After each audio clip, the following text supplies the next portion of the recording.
Psaume 84. Si vous y êtes, dites Amen. Si vous n'y êtes pas, dites j'arrive. Psaume 84. Amen. La Bible dit à partir du verset 1. Au chef des chantres sur le guettier des fils de Corée, psaume.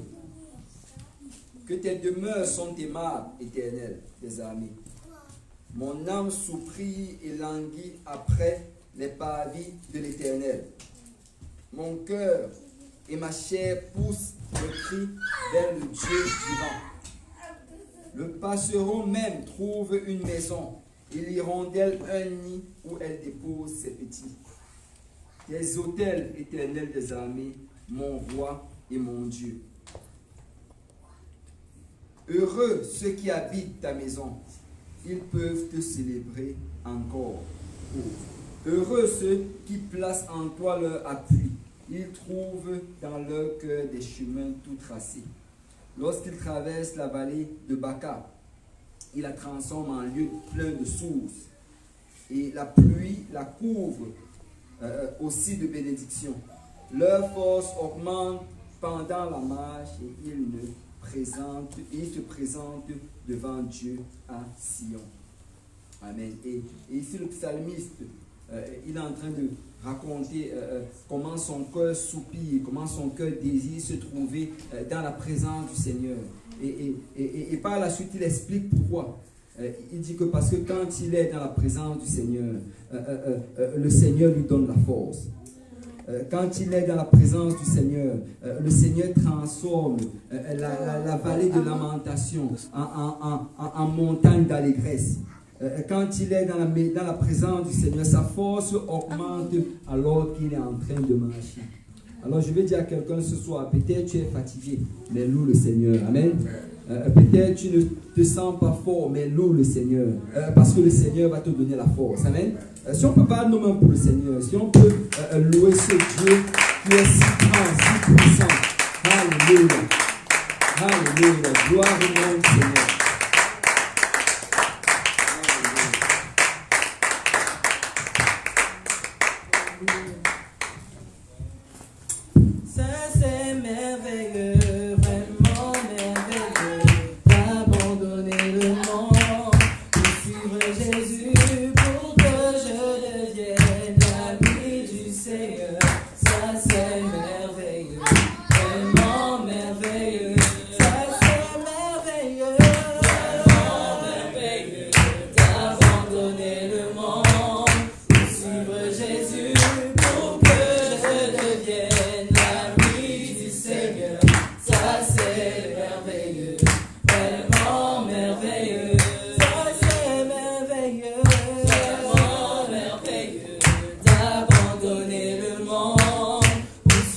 Jésus-Christ.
celui que tu as choisi, mais moi j'ai choisi le Dieu d'Abraham. Je ne sais pas celui que tu as choisi, mais moi j'ai choisi le Dieu d'Abraham. Je ne sais pas celui que tu as choisi, mais moi j'ai choisi le Dieu d'Abraham. Je ne sais pas celui que tu as choisi, mais moi j'ai choisi le Dieu d'Abraham. Celui qui m'a sauvé, c'est le Dieu d'Abraham. Celui qui m'a aimé, c'est le Dieu d'Abraham. Celui qui m'a délivré, c'est le Dieu d'Abraham. Celui qui m'a libéré, c'est le Dieu d'Abraham. Son nom est Jésus, c'est le Dieu d'Abraham. Son nom c'est Jésus, c'est le Dieu d'Abraham. Oh, celui qui nous sauve, c'est le Dieu d'Abraham. Celui qui nous élève, c'est le Dieu d'Abraham. Celui qui rétablit, c'est le Dieu d'Abraham. Celui qui rétablit, c'est le Dieu d'Abraham. Oh, il donne ses promesses, c'est le Dieu d'Abraham. Et il reste fidèle. Son nom c'est Jésus, c'est le Dieu d'Abraham. Son nom c'est Jésus, c'est le Dieu d'Abraham. Le Dieu d'Abraham, c'est notre Dieu, c'est le Dieu d'Abraham. Je ne sais pas celui que tu as choisi, mais moi j'ai choisi le Dieu d'Abraham. Je ne sais pas celui que tu as choisi, mais moi j'ai choisi le Dieu d'Abraham. Je ne sais pas celui que tu as choisi, mais moi j'ai choisi le Dieu d'Abraham. Je ne sais pas celui que tu as choisi, mais moi j'ai choisi le Dieu d'Abraham. Car il fait de grandes choses. Jésus a fait de grandes choses. Oh, Jésus a fait de grandes choses. Louez son seul nom. Jésus a fait de grandes choses. Jésus a fait de grandes choses. Le Seigneur a fait de grandes choses. Louez son seul nom. Oh oui, Jésus a fait de grandes choses. En son témoin. De grandes choses. Jésus a fait de grandes choses.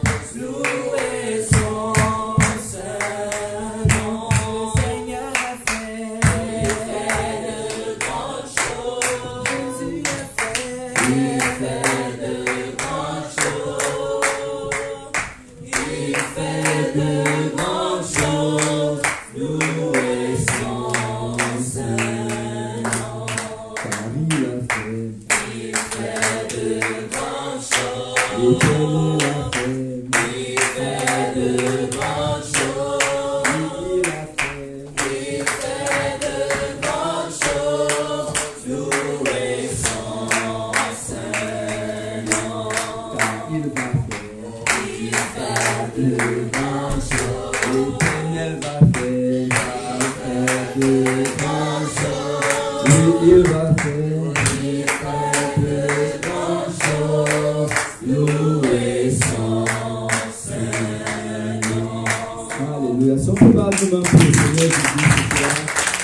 Alléluia. Gloire au nom du Seigneur. Alléluia. Nous servons un Dieu vivant. Amen. Notre Dieu n'est pas mort, il est vivant. Amen. Alléluia. Nous ne servons pas une statue qui a des oreilles mais qui n'entend pas, une bouche mais qui ne parle pas. Mais nous servons un Dieu. Nous servons un Dieu en fait qui vit. Amen. Il est vivant pour l'éternité et nous rendons grâce au Seigneur pour son amour, pour sa grâce et pour sa présence parmi nous ce soir. Vous pouvez vous asseoir dans la présence du Seigneur. Nous allons faire des annonces pour cette semaine qui est en train de s'achever. Nous avons d'abord demain, nous avons un service spécial à l'église de Saint-Laurent. Amen.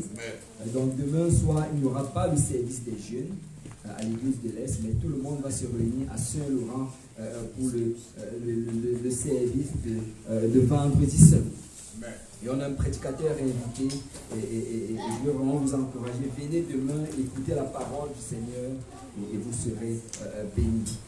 Mais ce dimanche, en fait ce week-end, c'est un week-end spécial. Amen. C'est le week-end, c'est ça, de Pâques. Amen. C'est le week-end de Pâques. Vous savez, s'il y a un jour pendant toute l'année où tu as plus de chances d'amener quelqu'un dans l'église, en fait, c'est le jour où les églises ont leur plus grande assistance.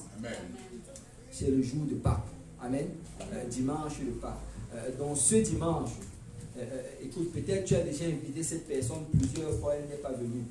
Invite-la. Donc on appelle tes amis, parle à ton voisin, trouve quelqu'un, mais amène-le à l'église ce dimanche. Amen. Bon, voilà ce qu'on va faire. Ceux qui vont venir sans inviter vont suivre le service de groupe. Amen. Nous plaisantons, mais invitons quelqu'un. Amen. Invitons quelqu'un afin que le Seigneur les remplisse de son esprit. Gloire au nom du Seigneur. Et donc ça c'est tout pour les annonces jusqu'à ce dimanche. Le reste va suivre par la suite. Mais nous avons de bonnes et de grandes choses qui s'en viennent. Mais nous voulons déjà garder en prière. Si on peut déjà prier pour la conférence Saint-Michel. Amen.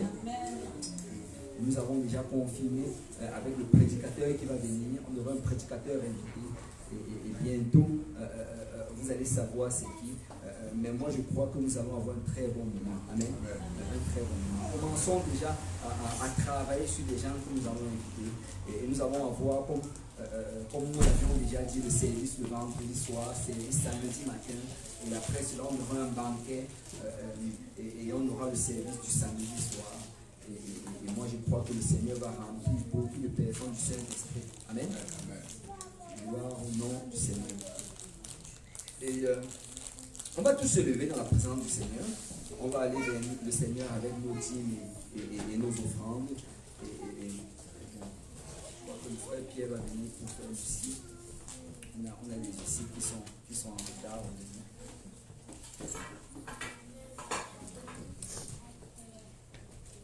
Alléluia. On va prier.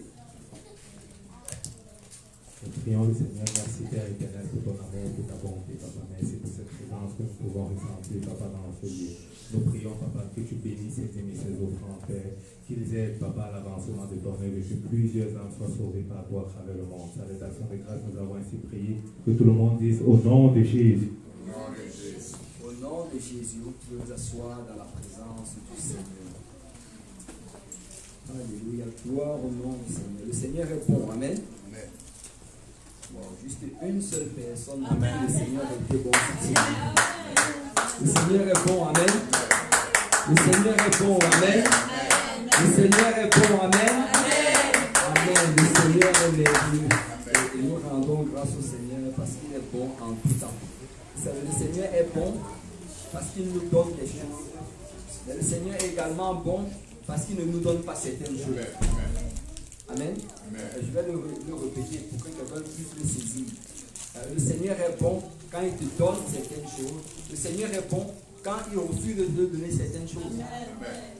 Imagine ce que serait ta vie si Dieu t'avait donné tout ce que tu lui as demandé.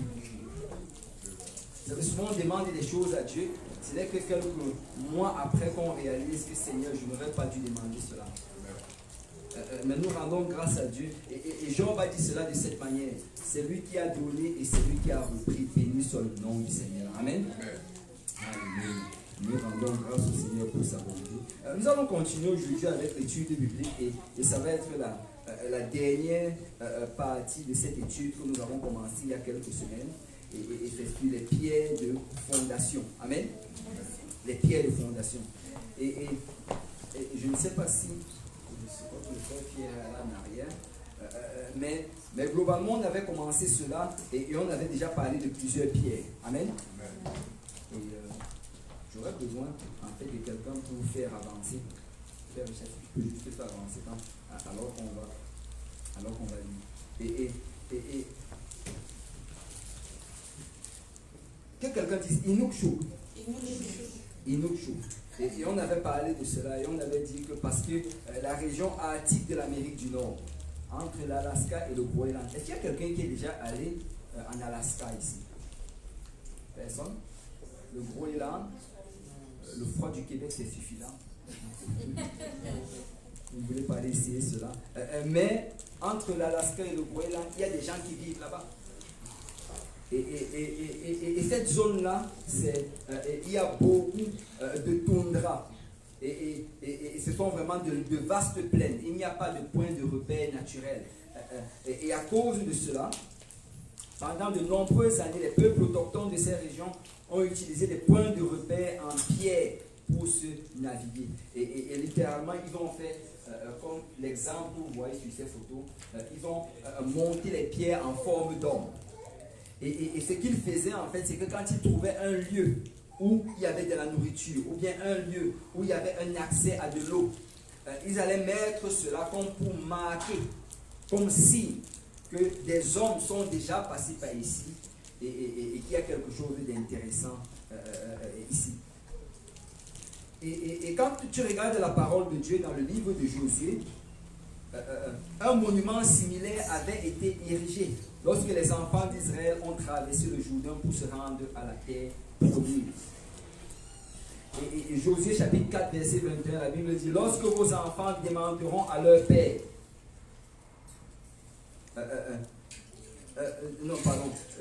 lorsque vos enfants demanderont un jour à leur père, que signifient ces pierres?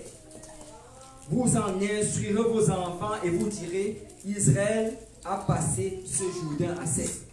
Le Seigneur leur avait dit, alors que vous allez traverser le Jourdain, prenez des pierres et montez un monument.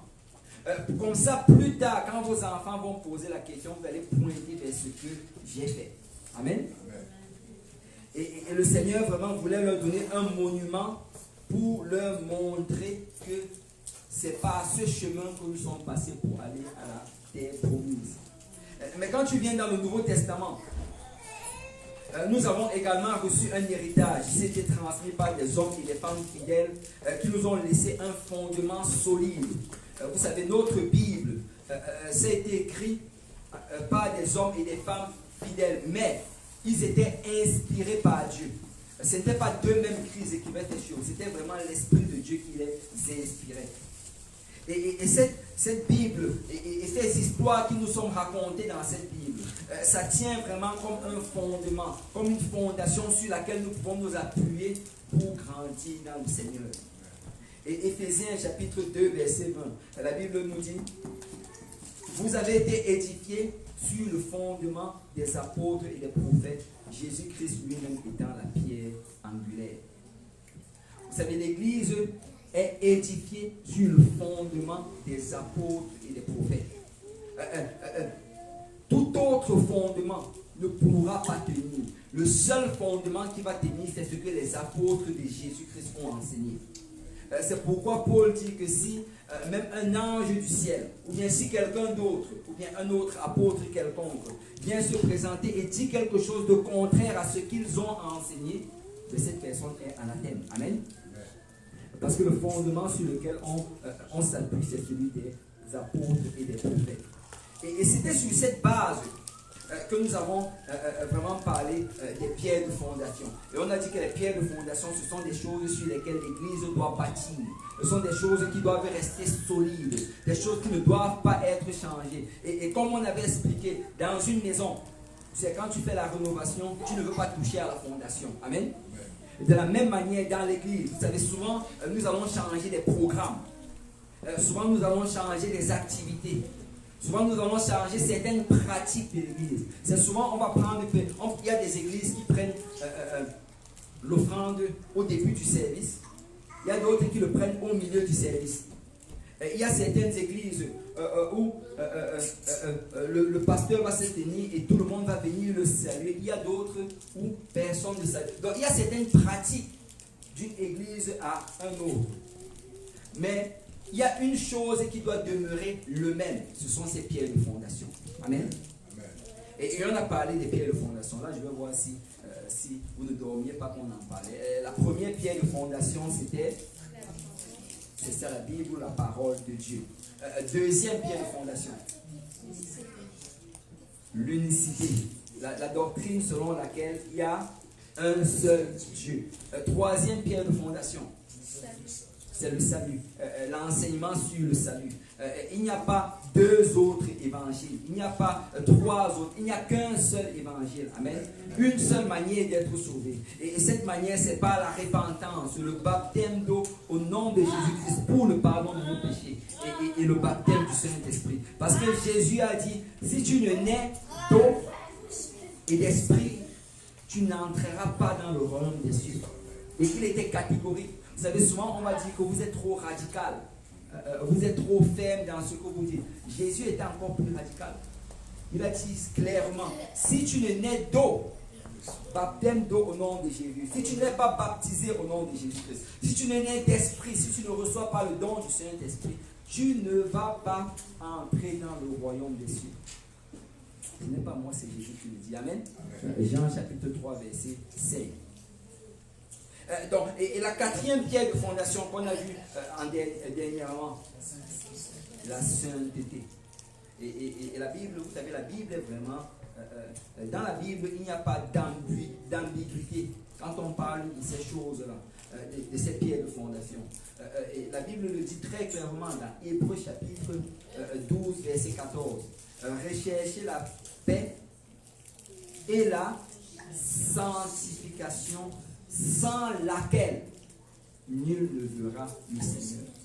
Il dit que si nous ne sommes pas en train de rechercher à être saints, saint ça signifie séparé, consacré. Saint vraiment, là, quand on parle de quelqu'un qui est saint, on en a parlé comme la dernière fois, mais je vais juste rappeler. Quelqu'un qui est saint, c'est quelqu'un qui est différent du monde. Quelqu'un que le monde peut te voir et on voit la différence claire. Tu ne t'habilles plus comme les gens du monde. Tu ne pratiques plus ces mêmes choses que les gens du monde pratiquent. Tu ne te comportes plus comme les gens du monde. Et quand je parle de cela, je parle en ce qui concerne les choses qui ne glorifient pas le Seigneur. Amen. Et la Bible nous demande d'être saints. Et aujourd'hui, la cinquième pierre de fondation et la dernière qu'on va toucher, c'est l'évangélisation. Que tout le monde dise évangélisation. Alléluia. On va prier. Si on peut tous se lever dans la présence du Seigneur et on va prier que le Seigneur nous parle. Amen. Je ne sais pas pour vous, mais quand je viens dans la maison de Dieu, je veux que Dieu me parle. Ce n'est pas juste un moment de fraternité.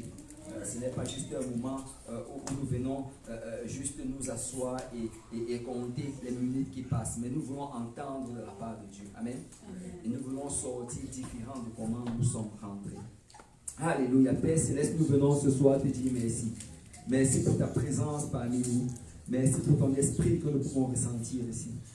Père, nous venons, Père, alors que nous allons rentrer dans l'enseignement de la parole. Oins-moi l'enseignant pour que je transmette, Seigneur, ta parole et tes ordonnances et tes préceptes sans crainte ni faveur. Mais oins-nous tous ensemble ici afin que nous recevions cette parole, que cette parole trouve une place fertile dans notre cœur et qu'elle produise du fruit qui nous mène jusqu'à la vie éternelle. Change-nous, Père, transforme-nous, Papa. Rapproche-nous encore davantage de ton image au travers de tes écritures. Que ton esprit agisse librement en ce lieu. C'est en ton saint nom que nous avons prié, au nom de Jésus. L'Église de Dieu peut dire au nom de Jésus. Alléluia. Gloire au nom du Seigneur. Et vous pouvez vous asseoir.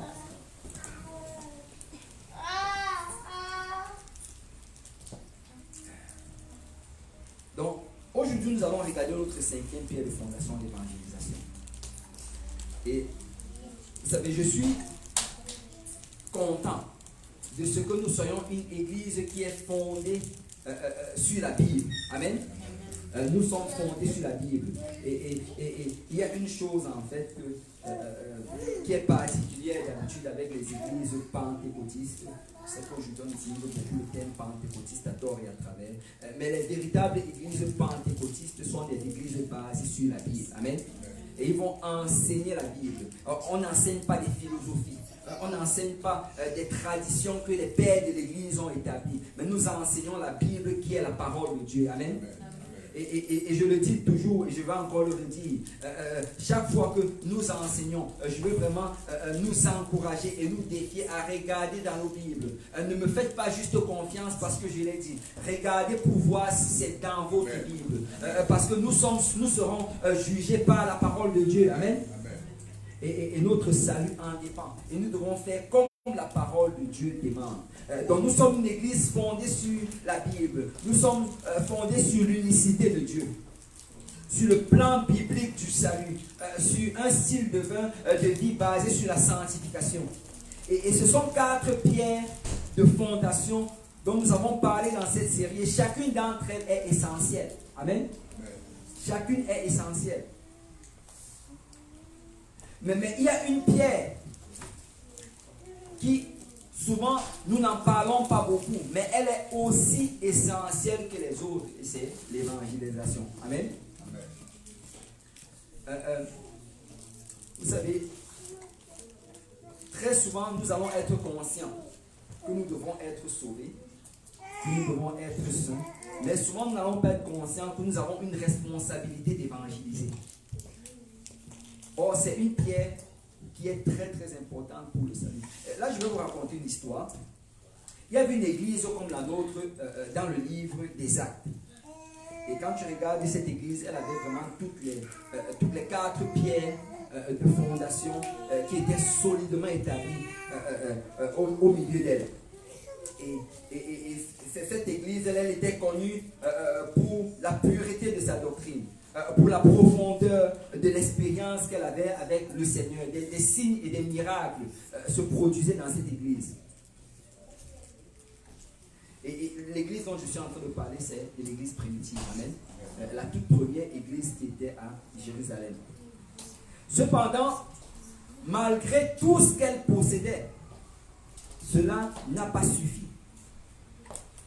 Parce qu'elle a négligé une pierre de fondation, et c'était la pierre de l'évangélisation.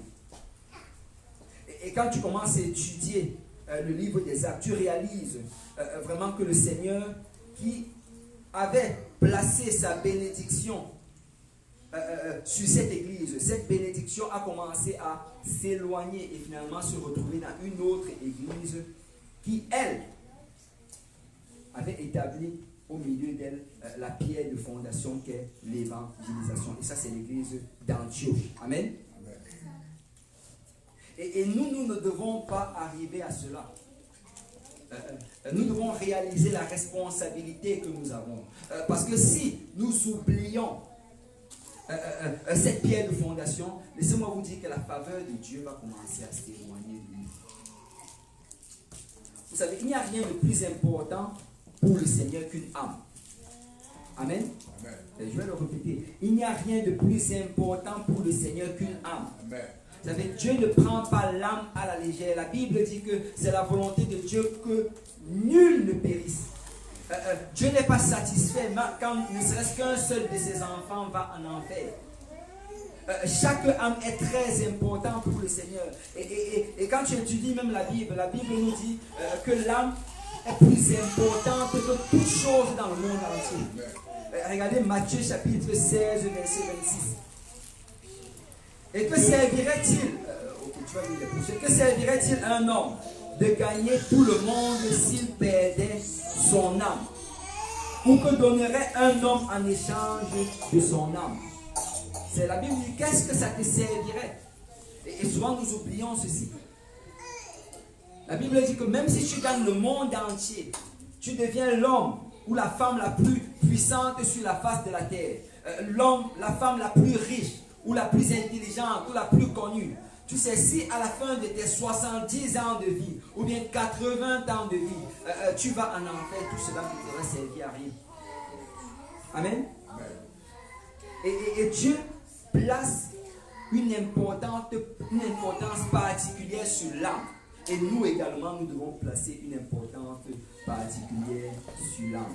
Et quand tu regardes vraiment, le rôle le plus important de chaque chrétien, c'est l'évangélisation.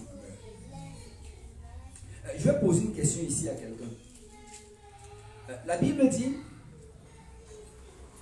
repentez-vous et que chacun de vous soit baptisé au nom de Jésus pour le pardon de vos péchés et vous recevrez le don du Saint-Esprit. Ça, c'est la première expérience de l'évangile. Amen. Amen. Ok, si quelqu'un, après avoir obéi à cette expérience, il vient, il se répand, on le baptise au nom de Jésus, le Seigneur le remplit du Saint-Esprit. Si directement après, il meurt, où est-ce qu'il va? Il va au ciel. Donc là, il se retrouve dans une position sauvée et il peut aller au ciel. Mais on est d'accord que s'il reste sur cette terre pendant un bout de temps et qu'il commence à s'éloigner des voies de Dieu, ben, il va perdre ce qu'il avait reçu. Amen.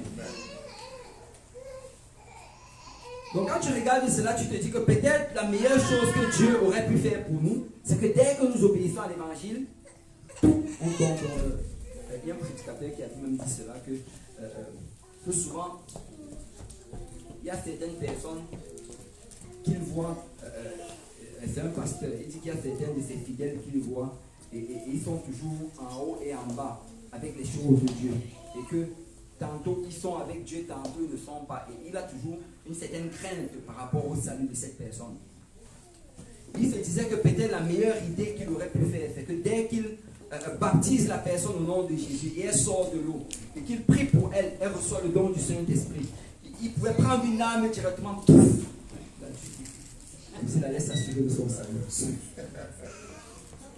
Et souvent on pense, on se dit que si je pouvais juste être enlevé, que qu'est-ce que je fais encore sur cette terre? Mais je viens dire à quelqu'un ce soir que si Dieu t'a laissé sur cette terre, c'est pour que tu sauves quelqu'un d'autre. Si Dieu t'a laissé sur cette terre, c'est pour que tu amènes quelqu'un d'autre dans sa maison. Tu sais, il aurait juste pu t'enlever ce jour-là que tu as reçu le Saint-Esprit. Mais il ne l'a pas fait parce qu'il veut t'utiliser pour sauver une autre âme. Amen. Donc, le rôle le plus important de chaque chrétien, et je vais le répéter, tu n'es pas resté sur cette terre pour devenir millionnaire. Amen. Le Seigneur ne t'a pas laissé sur la terre juste pour qu'un jour tu puisses te marier. Il y a certains chrétiens qui veulent que le Seigneur, ils veulent repousser le retour du Seigneur parce qu'ils veulent d'abord se marier. Le Seigneur ne t'a pas laissé sur cette terre pour que tu aies une belle carrière. La raison principale pour laquelle il t'a laissé, c'est pour que tu gagnes une âme. Amen. C'est pour que tu gagnes une âme. Et on doit être conscient de cela. Partager la bonne nouvelle de l'évangile avec le monde autour de nous. C'est ça notre but. Et gagner vraiment des âmes. Ça, c'est le principal, le premier but de chaque croyant. Vous savez, si nous ne sommes pas personnellement, que tout le monde dise personnellement. Si nous ne sommes pas personnellement impliqués dans le salut des âmes, eh bien nous ne sommes pas en train de faire la volonté de Dieu. Waouh. Wow, je sens que ça va être chaud ce soir.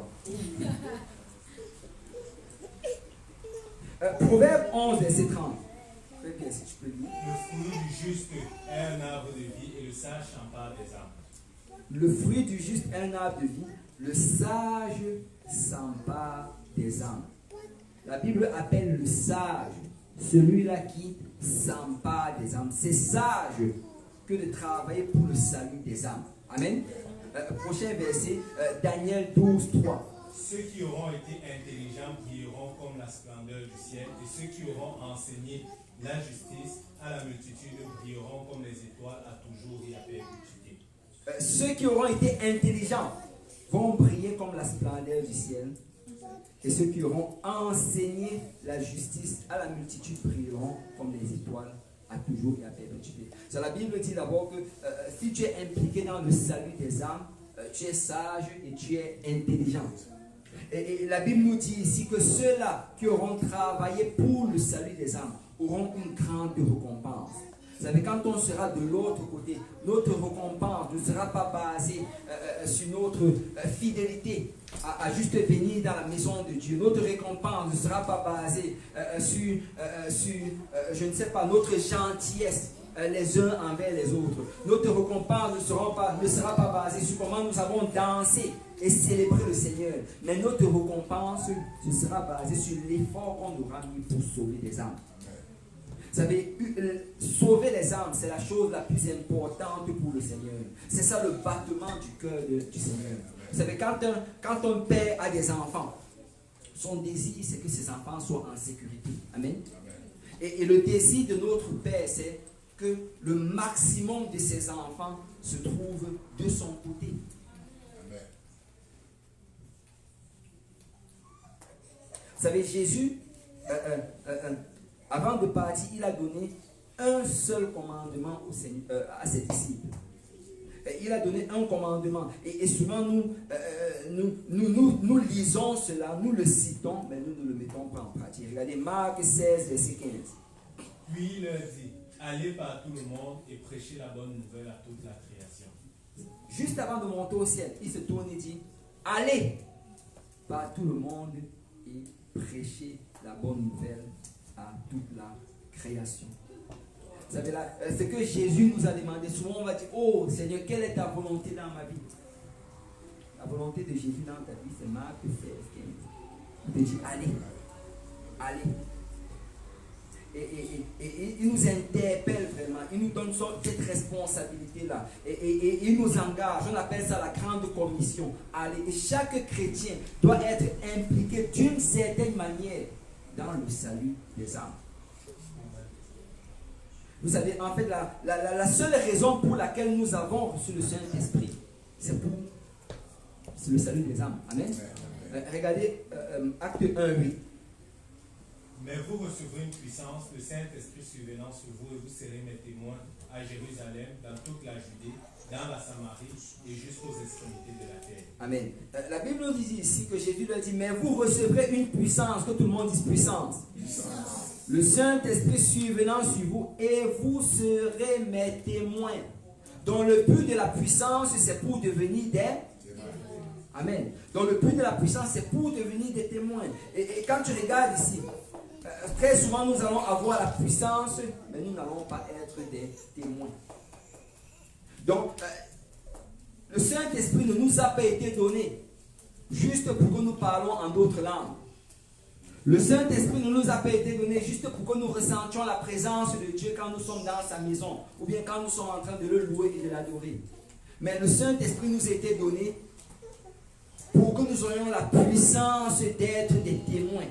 C'est la prochaine fois que tu es intimidé, ou bien que tu as peur de parler à quelqu'un, rappelle-toi que tu as la puissance. Amen. Rappelle-toi que tu as le Saint-Esprit en toi, et ça te donne la puissance d'être un témoin. Mais quand Jésus a donné, a fait cette déclaration à ses disciples, après cela, il est monté au ciel. Mais quand tu regardes les prochains versets, tu réalises vraiment qu'il y a quelque chose qui a manqué. Parce que les disciples, ils ont entendu cela, mais ils ne l'ont pas mis entièrement en pratique. Parce que si tu vas dans Actes chapitre 6, verset 7, si quelqu'un peut le lire. La parole de Dieu se répandait de plus en plus, le nombre des disciples augmenta beaucoup à Jérusalem, et une grande foule de sacrificateurs obéissait à la foi. Donc Jésus leur promet la puissance dans Acte 1, verset 8. Mais quand tu regardes dans Acte 6, verset 7, on te dit que la parole de Dieu se répandait de plus en plus. Le nombre des disciples augmentait beaucoup à Jérusalem. Que tout le monde dit Jérusalem. Et une grande foule de sacrificateurs obéissait à la foi. Donc là, il leur dit, vous allez être mes témoins d'abord à Jérusalem, ensuite dans la Judée, dans la Samarie, jusqu'aux extrémités. Donc il devait continuer à propager l'évangile. Mais qu'est-ce qui se passe, c'est que tu arrives jusqu'à Acte 6, ils sont toujours dans Jérusalem. Et ils ne sont pas sortis de cela, ils n'ont pas continué à propager. Vous savez, entre Acte 1, 8 et Acte 6, 7, il y a environ 10 ans qui se vont écouler. Vous savez, souvent on lit notre Bible, le livre des Actes, je ne sais pas, peut-être en 30 minutes, en 1 heure. Et souvent, on regarde cela et on est choqué que, mais regarde tout ce qui se passe. Je vais dire à quelqu'un que ça s'est passé en 10 ans. En 10 ans. En fait, tout le livre des Actes, je crois que ça s'est passé entre 40 et 60 ans. Mais là, en 10 ans, ils ont demeuré à Jérusalem. Pendant 10 ans, aucun d'entre eux n'est sorti pour aller dans la Judée, dans la Samarie, ou bien aux extrémités de la terre, comme le Seigneur leur avait demandé de faire. Et quand tu regardes, pendant ce temps, l'église de Jérusalem était bénie. Il y avait des miracles et des guérisons qui se produisaient. Ils étaient en train de grandir malgré la persécution.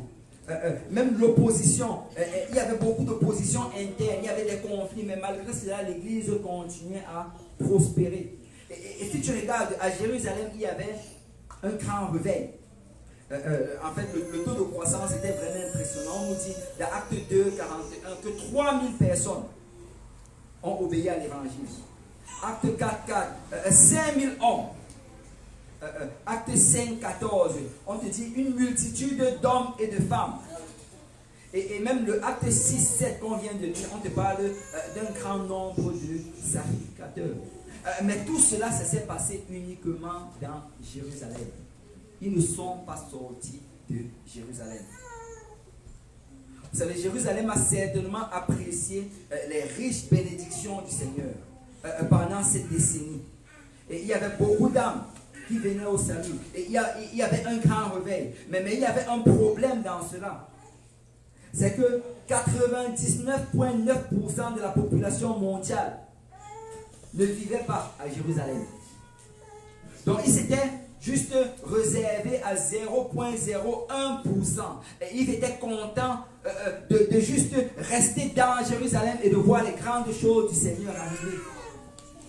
Mais qu'en est-il donc de ces autres endroits où le Seigneur leur avait envoyé? Qu'en est-il de la Judée? Qu'en est-il de la Samarie? Qu'en est-il des extrémités de la terre?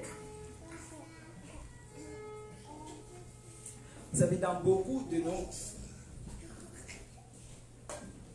conférences ou même églises, de nos jours, beaucoup d'églises font cette erreur-là. On concentre en fait l'attention sur le Jérusalem. On concentre l'attention sur les âmes qui sont déjà là. Et souvent l'église devient comme une petite communauté. On est tous ensemble et on est confortable de se revoir dimanche après dimanche. Et on vient ensemble, on se salue, et on se parle, et on passe un bon temps ensemble. Et on est content de danser ensemble, de célébrer ensemble. Et souvent, on reste dans notre petit Jérusalem et on est très très confortable. Mais je veux dire à quelqu'un que ce n'est pas ça le but de l'église. Le rôle de l'église, ce n'est pas de se réunir juste ensemble. Si nous demeurions juste ensemble comme ceci pendant toute l'année, que ce sont les mêmes faces qu'on revoit dimanche après dimanche, jeudi après jeudi, le Seigneur ne serait pas content. L'église, ce n'est pas un lieu juste pour entretenir les saints. L'église, ce n'est pas un musée pour les saints, comme quelqu'un l'a dit. Mais l'église, c'est un lieu où des âmes doivent être sauvées. L'église, c'est un lieu où on doit emmener des gens qui vivent dans le péché, afin que le Seigneur les délivre de leur vie de péché. L'église, c'est un lieu où on doit emmener des gens qui souffrent, des gens qui traversent toutes genre de situations, afin que le Seigneur les transforme. En fait, l'église, réellement, c'est un hôpital. C'est un hôpital. Vous savez, si tout le monde était guéri à l'hôpital, le but de l'hôpital ne servirait plus à rien. Amen. Et le but de l'église, c'est vraiment le salut des âmes. C'est le salut des âmes. Et nous devons être conscients de ça. Vous savez, c'est souvent triste. Parce que c'est très facile d'entrer dans cette manière de penser. Et de telle manière, c'est que quand tu arrives même à l'église et que tu vas, tu vois quelqu'un qui est assis à l'endroit où tu as l'habitude de t'asseoir. Tu te fâches contre cette personne. Alors que peut-être c'est même un invité. Alors que c'est peut-être quelqu'un qui est là pour la première fois. Mais tu es tellement habitué de t'asseoir dans ce même banc. Et tu es tellement confortable dans ce banc-là. Et tu manques finalement ce que le Seigneur est en train de faire. Vous savez, on doit souvent apprendre à être inconfortable. On doit souvent apprendre à juste réaliser que le but de l'église, c'est le salut des âmes. C'est quand tu viens à l'église, sois rapide à libérer ta place pour quelqu'un d'autre. Quand tu viens à l'église, cherche s'il y a des invités. Cherche s'il y a quelqu'un qui est là pour la première fois. Et accommode cette personne. Parce que le but de l'église, c'est le salut des âmes. Quel est ce genre d'infirmière qu'elle voit un malade assis sur un lit? Elle demande au malade de se lever parce qu'elle veut se coucher.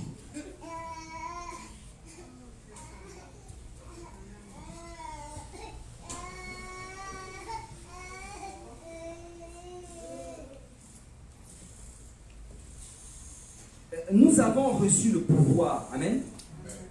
Amen. Nous avons reçu le pouvoir. Mais que ce pouvoir soit utilisé pour être des témoins.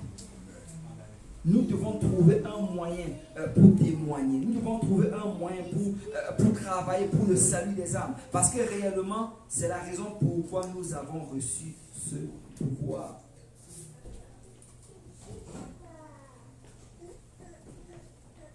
L'église de Jérusalem a commencé à obéir à Acte 1, verset 8.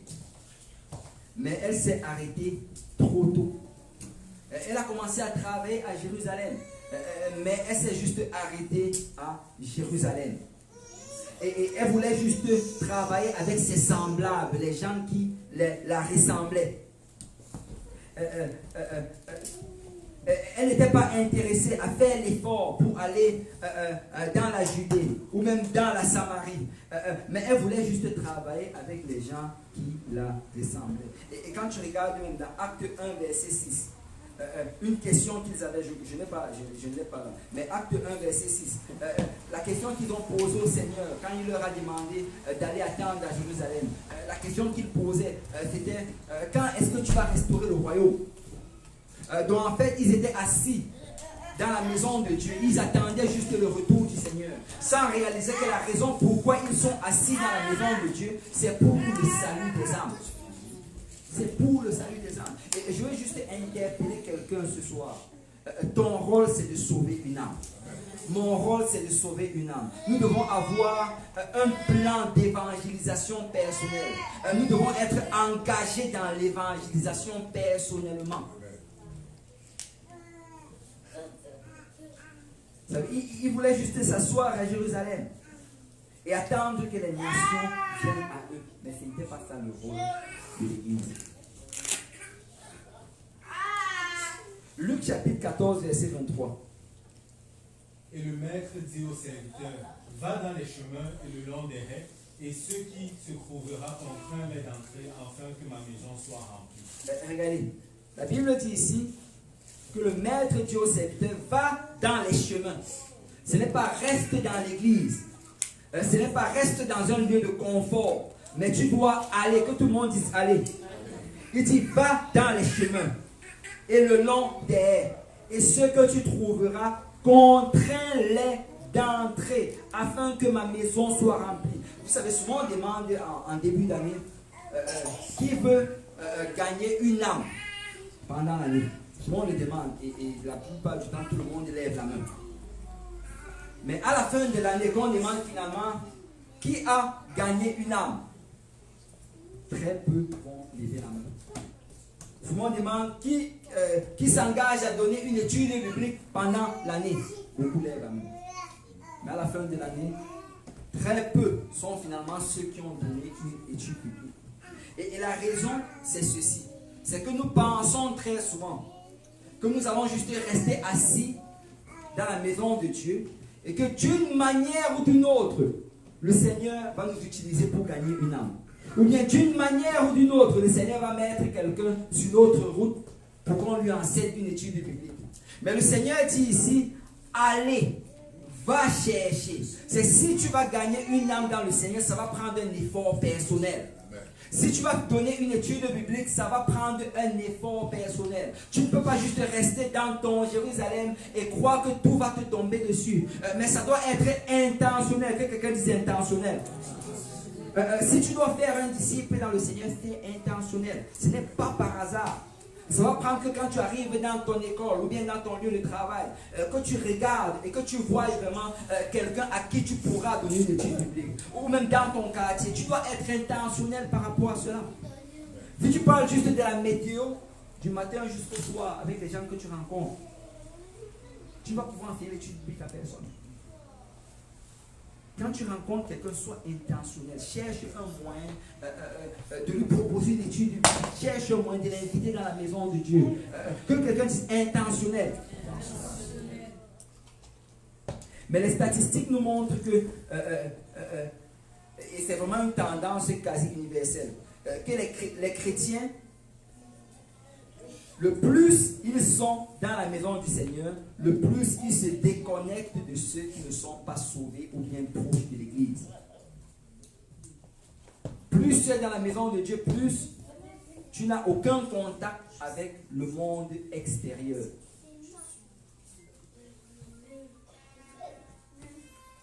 Mais ce n'est pas ainsi que Jésus ou bien Paul ont fait. Ce n'étaient pas des isolationnistes. Vous savez, nous ne sommes pas appelés à être des moines. Et juste nous, aller rester dans un monastère avec des robes blanches, à attendre le retour du Seigneur. La Bible dit que nous ne sommes pas du monde, mais nous sommes dans le monde. Amen. Si le Seigneur nous a laissés, ce n'est pas pour qu'on s'isole, mais c'est pour qu'on cherche une manière d'amener les gens dans la maison de Dieu. Et là, je ne suis pas en train de dire par là que nous allons faire les mêmes choses qu'eux. Mais ce que je suis en train de dire, comme Jude le dit si bien, c'est que d'une main, de notre main forte, la main droite, nous allons tenir le Seigneur, nous allons tenir les choses de Dieu, nous allons nous accrocher à la sanctification. Mais d'une main, de la main faible, nous allons essayer d'attraper les gens qui sont dans le monde pour les amener dans le Seigneur. Mais nos deux mains doivent être en train de travailler. Nous devons prier pour le salut des âmes. Nous devons intercéder, nous devons inviter, nous devons enseigner. Parce que telle est la raison pourquoi le Seigneur nous a laissés. Quand tu regardes Matthieu chapitre 11, verset 19. Oui. Sur le verset avant, contrains-les d'entrer dans ma maison afin contrains-les. Contraint, c'est vraiment ce que ça se dit. C'est contraint. C'est ce. Oui, contraint. Contraint, vraiment, ça veut dire. Ouais, un peu comme si c'était obligé. Ce n'est pas comme si bon, tu vas mettre une arme sur quelqu'un qui entre dans la maison de Dieu. Ce n'est pas ça. Mais c'est du genre, tu vas contraindre par ta gentillesse. Et justement, on va en parler quand on va avancer. Tu vas contraindre par ton implication dans la vie de la personne. Tu sais, juste par ta gentillesse, quelqu'un peut venir dans la maison de Dieu. Amen. Juste par ton implication dans ta vie, l'effort que tu fais pour cette personne, ça peut l'encourager à venir dans le Seigneur. Vous savez, il y a beaucoup de personnes qui, quand ils sont venus dans le Seigneur, ils sont venus juste parce que quelqu'un était gentil avec eux. Parce que quelqu'un s'est impliqué en eux. Mais après qu'ils soient venus, ben le Seigneur les a transformés. Amen. Et c'est vraiment la partie de contrainte. Oui. Hein? Oui, même la nourriture. En fait, contraindre vraiment, c'est ce qu'on dit souvent, que quand il y a des périodes de conférence, écoute, tu peux dire à la personne, tu sais, viens, ça fait longtemps qu'on n'a pas mangé ensemble, viens le matin, on va aller au service, et après cela, on va aller manger au restaurant. C'est une manière de contraindre. Matthieu 11, 19. Le Fils de l'homme est venu, mangeant et buvant, et dit, c'est un mangeur et un buveur, un ami des publicains et des gens de mauvaise vie. Mais la sagesse a été justifiée par ses œuvres. Mais la sagesse a été justifiée. C'est Jésus, quand il allait manger, s'il ne savait pas qu'il avait faim. Il partait manger avec eux parce qu'il allait leur parler de l'évangile. Amen. Il buvait avec eux et quelqu'un me posait la question si c'était les boissons alcoolisées. Non, c'était le jus des raisins. Il ne buvait pas avec les ivrognes. Il mangeait et il buvait. Peut-être c'était même de l'eau aussi. Mais il le faisait pour passer du temps avec eux et d'une certaine manière les contraindre à écouter la parole de Dieu. 1 Corinthiens chapitre 9 versets 22 à 23. J'ai été faible avec les faibles, afin de gagner les faibles. Je me suis fait tout en tous, afin d'en sauver de toute manière quelques-uns. Wow. Je fais tout à cause de l'évangile, afin d'y avoir part. Amen. Paul dit, j'ai été faible avec les faibles, afin de gagner les faibles. Il n'a pas dit, j'ai péché avec les pécheurs afin de gagner les pécheurs. Amen. Il dit, j'ai été faible. Faible, ça ne veut pas dire qu'il a péché. Ça prend que souvent tu compatis avec quelqu'un. C'est peut-être tu as invité quelqu'un à la maison de Dieu plusieurs fois et la personne, il est toujours en train de se plaindre, de dire, oh, je ne peux pas, et ainsi de suite. Peut-être tu vois que la personne fait beaucoup d'efforts pour aller au travail. Mais tu ne vas pas venir lui dire, écoute, tu ne manques jamais le travail, mais tu manques à la maison. Non. Tu es faible, je te comprends. Je vais venir te chercher. Amen. C'est ça, être faible avec les faibles, afin de gagner les faibles. Je me suis fait tout à tous. Regardez bien, il dit tout à tous, afin d'en sauver de toute manière quelques-uns. Waouh! Et il y a une puissance dans ce passage. En fait, il dit qu'il a tout fait avec tout le monde et de toute manière, juste pour pouvoir en gagner quelques-uns. Pour gagner une âme, c'est beaucoup de travail. Amen. Vous savez, souvent on se dit, oh, je vais donner ma première étude de Bible, la personne va venir à l'église, il va obéir à l'évangile, après il va être pasteur. Non. Tu vas beaucoup travailler d'abord. Peut-être que tu vas enseigner 100 études bibliques et une seule de ces personnes finalement va venir au Seigneur. Mais cette âme-là, ça vaut le coup. Cette âme-là, ça vaut l'investissement que tu as placé dessus. Parce qu'une âme vaut le monde entier. Amen. Et Paul dit, regardez bien, il dit, je fais tout à cause de l'évangile afin d'y avoir part. C'est Paul dit ici comment ma récompense, c'est juste d'avoir part à cet évangile. Et il y a une puissance dans ce passage. Paul est en train, et tu peux le voir de cette manière. Et moi, c'est vraiment la manière que je le vois. Moi, je vois, Paul dit qu'il se donne autant, de telle manière à ce qu'il puisse avoir la faveur de Dieu et que Dieu puisse juste le garder. Et je vais dire à quelqu'un ici, vous savez, travailler pour le Seigneur va te garder dans le Seigneur. Les gens qui vont rétrograder, ce sont les gens qui ne font rien pour le Seigneur. Si tu n'es pas impliqué dans le salut des âmes, d'une certaine manière, tu vas rétrograder. Je peux te le garantir. Parce que nous avons été conçus pour être des évangélistes. La Bible dit que nous avons, et je reviens encore sur le même passage, vous recevrez une puissance, le Saint-Esprit venant sur vous et vous serez mes témoins. Donc le Saint-Esprit, c'est un esprit pour l'évangélisation. Donc si nous ne sommes pas en train de l'activer pour le salut des âmes, ben nous le gardons dormant et d'une certaine manière, notre chair prend le dessus. Et nous devons être impliqués. Mais que se passe-t-il si l'Église garde des concepts erronés? Que se passe-t-il si nous décidons que bon, nous n'allons pas évangéliser, nous allons juste rester et nous entretenir les uns et les autres. Et vous savez, je pensais à cela récemment. Nous devons réaliser que le but de la fraternité, ça ne doit pas juste être un moment où on se réunit juste ensemble et on passe du temps ensemble et on multiplie fraternité après fraternité. On doit comprendre que tout doit être pour le salut des âmes. Et c'est bon de se réunir ensemble. Mais il ne faut pas que on soit tellement en train de nous réunir qu'on n'a pas le temps de nous impliquer dans l'évangélisation. Il ne faut pas toujours être en train d'essayer d'aller visiter un frère ou bien visiter une soeur. Il faut qu'à un certain moment, tu penses que tu dois amener d'autres personnes dans le Seigneur. Parce que cela, c'est même plus important que ta fraternité. Amen. Qu'est-ce qui arrive alors si on... oui. Hein? Oui, j'y arrive. Qu'est-ce qui arrive alors? En fait, c'est une question... comment on appelle encore ça là? Une question que tu te poses à toi-même. Mais qu'est-ce qui arrive alors si nous décidons de rester confortables? La réponse troublante se trouve vraiment quand tu opposes Actes chapitre 1 verset 8 et Actes chapitre 8 verset 1. Si quelqu'un peut dire, si tu peux dire Actes 8, 1.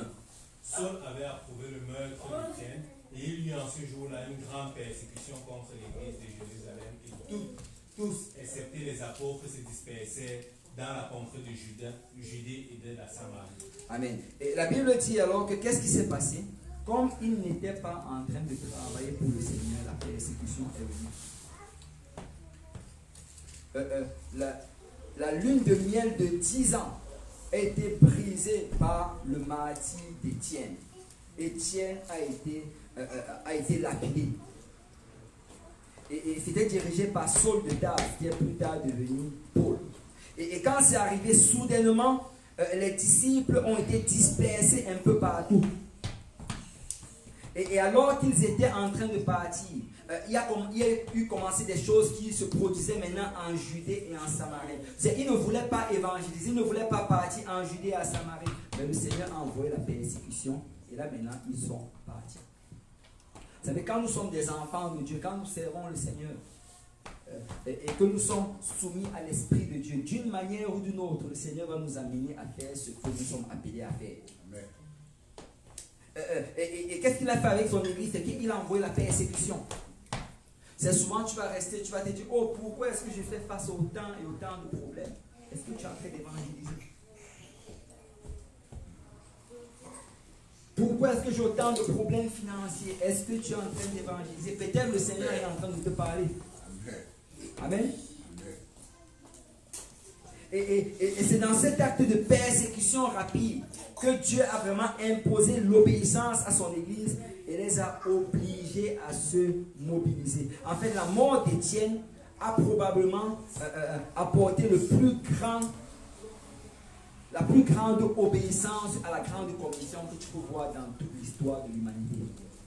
Parce que quand Étienne a été tué, il y a eu un grand réveil en Samarie.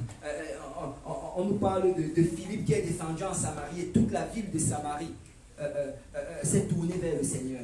Il y a eu un grand réveil en Judée. L'église vraiment a commencé à se promener, à se disperser et à annoncer la bonne nouvelle.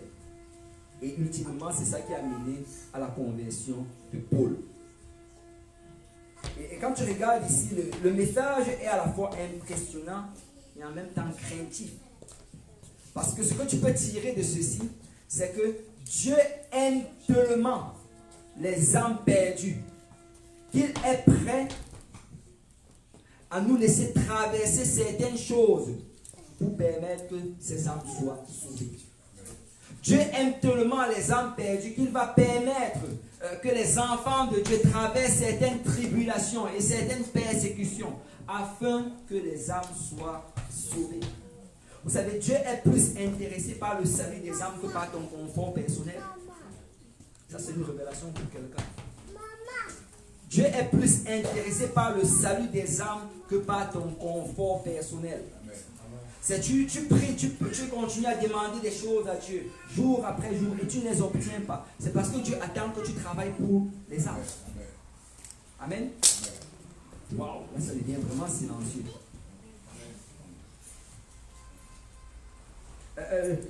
Dieu n'est pas intéressé par nos ministères. Vous savez, souvent on aime, oh, mon ministère. Dieu n'est pas intéressé par ton ministère. Il est intéressé par ces âmes-là qu'il veut que tu amènes à lui.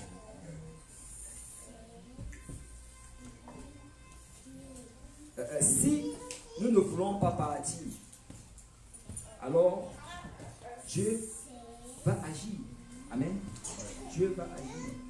Regardez, il y a vraiment deux manières comment Dieu va faire pour sortir de notre zone de confort. Si tu peux aller à la prochaine assistante. Il y a la persécution et il y a la substitution. Que tout le monde dise persécution. Que tout le monde dise substitution. Vous savez, persécution, il va permettre que des choses arrivent dans notre vie. Il va permettre qu'on fasse face à des problèmes dans nos familles, problèmes financiers, même des attaques sur notre corps, notre santé. Mais il peut aussi faire la substitution.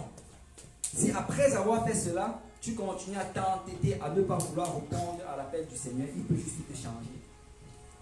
Et vous savez, c'est une chose triste. Parce que moi, je ne veux pas que quelqu'un d'autre fasse ce que Dieu m'a appelé à faire. Moi, je veux répondre à l'appel du Seigneur. Si Dieu m'a appelé à gagner des âmes, si Dieu m'a appelé à servir dans n'importe quel ministère, je veux que Dieu m'utilise. Je ne veux pas être remplacé par quelqu'un d'autre. Parce qu'aucun d'entre nous réellement est irremplaçable. Souvent, on est tellement impliqué dans l'œuvre du Seigneur qu'on a l'impression que si je ne suis pas là, c'est que l'Église va fermer. Je veux te dire que l'Église va continuer. L'Église va continuer. Aucun d'entre nous est irremplaçable. Mais l'Église de Jérusalem a continué à résister. Et Dieu a fini par passer de la persécution à la substitution. Actes chapitre 11, verset 19 à 21. Ceux qui avaient été dispersés par la persécution survenue à l'occasion d'Étienne allèrent jusqu'à Phénicie, dans l'île de Syrie et à Antioche, annonçant la parole seulement aux Juifs. Il y eut cependant parmi eux quelques hommes de Syrie et de Cyrène qui, étant venus d'Antioche, s'adressèrent aussi aux Grecs et leur annonçèrent la bonne nouvelle du Seigneur Jésus. Le matin du Seigneur la main du Seigneur était avec eux et un grand nombre de personnes crurent et se convertirent au Seigneur. Amen. Quand tu regardes, on dit que quand ils ont été dispersés par la persécution, on dit qu'ils vont commencer à se disperser comme le Seigneur avait demandé. Mais qu'est-ce qui se passe? C'est que quand ils sont arrivés à Antioche, les Juifs annonçaient seulement la parole aux Juifs. Et quand tu étudies un peu l'histoire, Antioche était une ville qui était prédominante de non-juifs. Il y avait beaucoup plus de non-juifs à Antioche que de juifs. Donc c'était inconcevable que les chrétiens arrivent et prêchent, mais ne gagnent que des juifs. Et vous savez, on peut vraiment transposer Antioche dans ce que nous sommes. Vous savez, nous sommes au Québec. Amen. Amen. Et le Québec, c'est une ville prédominante de Québécois de souche. Amen. Alors, comment est-ce que ça se fait que la plupart des personnes qu'on gagne au Seigneur ne sont pas des Québécois?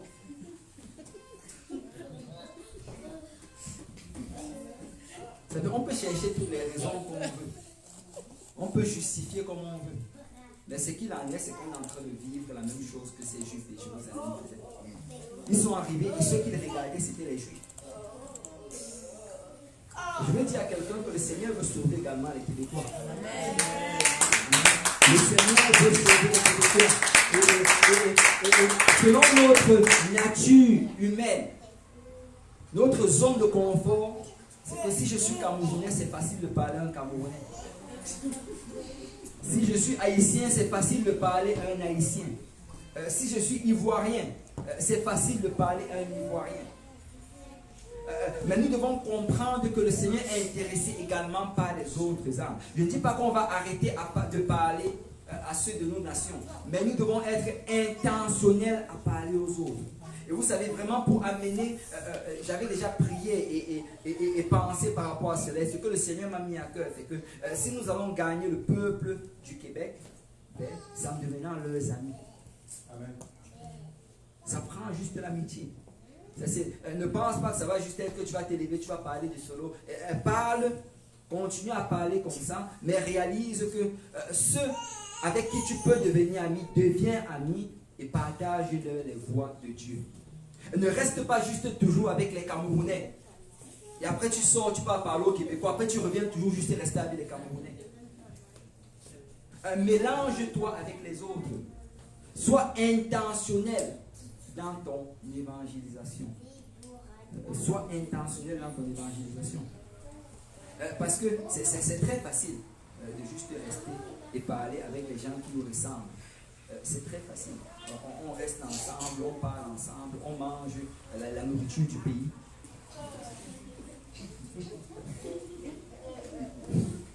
Vous savez, si on a des fraternités, pardon, apportez pas seulement la nourriture du pays. Nous voulons gagner le Québec. nous voulons gagner le Québec. Ce n'est pas juste pour nous entretenir les uns les autres, pour se rappeler le pays. Le but de cela, c'est les âmes. Amen. Tout le monde dit, notre but, c'est les âmes. Amen. Et ça prend vraiment d'être intentionnel. Ça prend d'être intentionnel. Et j'avais quelque chose en tête, je ne sais pas, mais je crois que ça va me revenir. Mais voilà, ce que je voulais dire à quelqu'un, c'est ceci. Bon. Si le Seigneur voulait qu'on gagne seulement les Camerounais, quel serait le meilleur endroit où on devrait être? Au Cameroun. Il y a plus de 15 millions de Camerounais. Amen. S'il voulait qu'on gagne seulement les Ivoiriens, quel serait le meilleur endroit où être? En Côte d'Ivoire. Mais si le Seigneur nous a amenés ici au Québec, c'est parce qu'il veut nous utiliser pour gagner les Québécois également. Amen. Donc nous devons être intentionnels. Écoute, quand tu vois ton collègue de travail, ton ami, ton voisin, sois intentionnel. Réalise que Dieu veut le sauver. Prie également pour lui. Amen. Prie. Moi je crois que le Seigneur va nous donner un grand réveil au milieu du peuple québécois. En grand nombre, ils vont venir dans le Seigneur. Ils vont venir obéir à la parole de Dieu. Ils vont venir recevoir le don du Saint-Esprit. Moi, je le crois. Nous allons être intentionnels par rapport à cela. Nous allons réaliser que Dieu veut également que ce peuple soit représenté dans le royaume des cieux.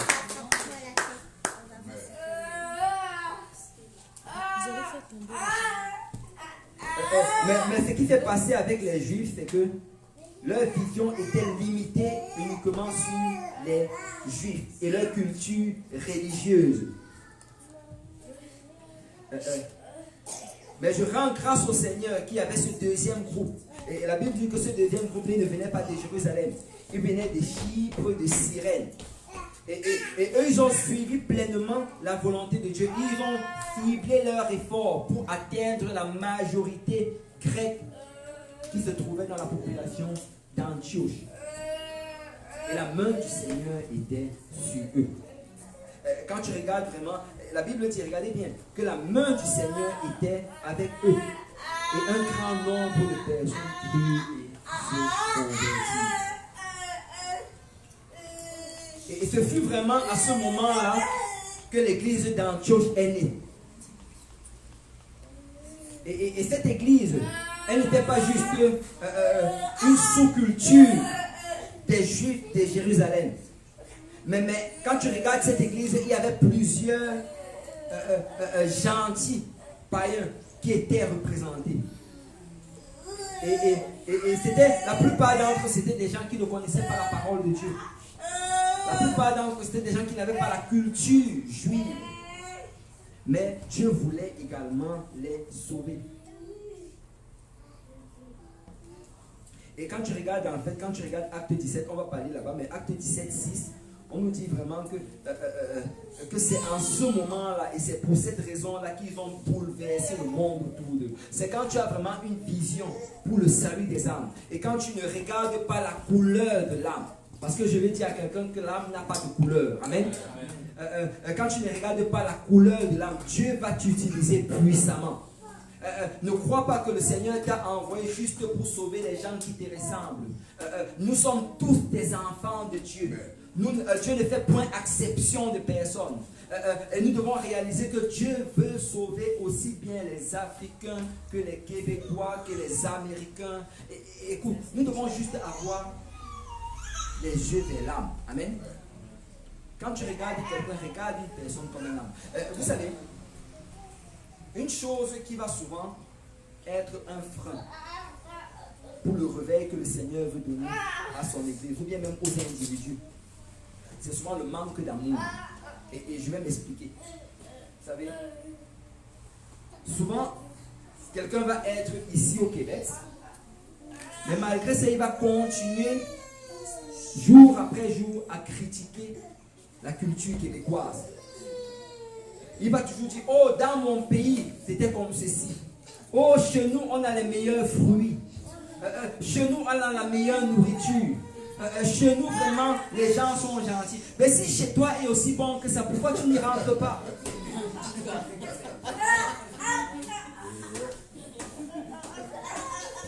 Il n'y a pas la sécurité.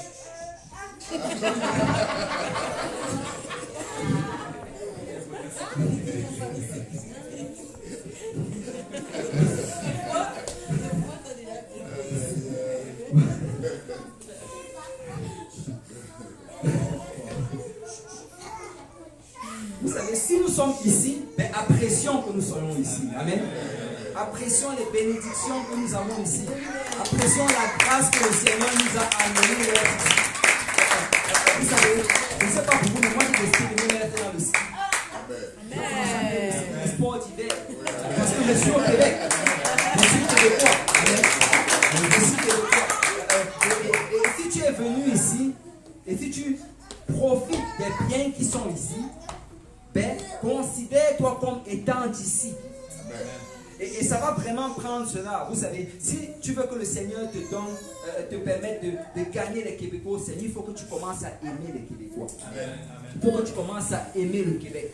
Arrête de regarder en arrière. Arrête de regarder vers le passé. Regarde dans ce que le Seigneur t'a mis aujourd'hui. Et réalise que tu as une grande opportunité. Parce que si Dieu a permis que tu quittes ton pays natal pour te retrouver ici, que tu sois sauvé ici, c'est parce qu'il veut t'utiliser pour sauver ceux d'ici. Et Jérusalem, en fait, n'a jamais su comment traiter avec des personnes comme l'apôtre Paul. Parce que Paul, en fait, il ne s'alignait pas beaucoup avec les traditions ou bien avec les barrières. Paul, il ignorait les protocoles. Lui, la chose la plus importante pour lui, c'était le salut des âmes. Et nous devons vraiment réaliser cela. Que la chose la plus importante, c'est le salut des âmes. Tu sais, je préfère arriver un dimanche et peut-être avoir oublié de saluer un frère ou une soeur, mais que je n'ai pas oublié cet invité-là qui est venu pour la première fois. Je préfère qu'après cela, si je n'ai qu'une seule place dans ma voiture, que j'oublie peut-être un frère ou une soeur qui reste ici là depuis longtemps, mais que je n'oublie pas d'aller accompagner cette âme qui est venue pour la première fois. Vous savez, nous devons d'abord accommoder ceux-là qui ont besoin de salut.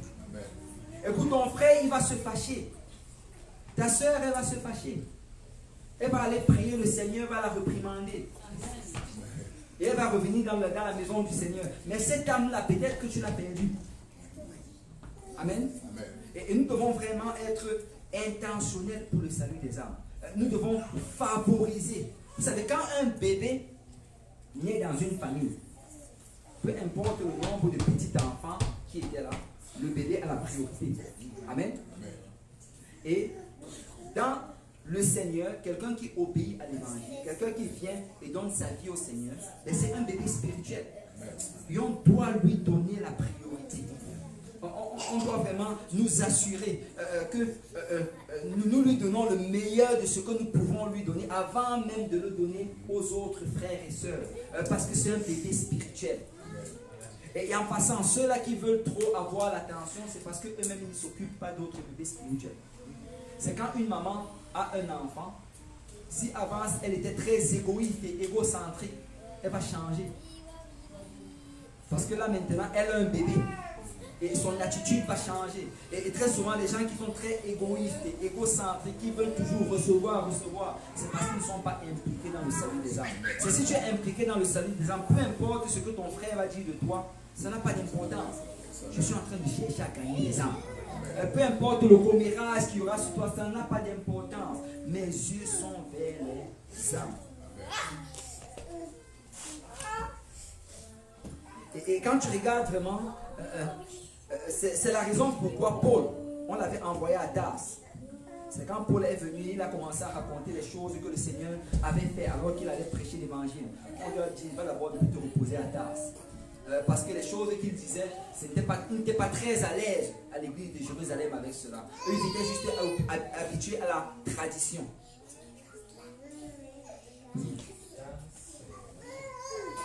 C'est sa vie natale. C'est ça qu'il est venu au Seigneur. En fait, quand il est venu, il est arrivé d'abord à Jérusalem. Après, la Bible dit qu'il est reparti, il est resté à Tars, pendant longtemps. Donc Ananias qui allait le chercher. C'est ça.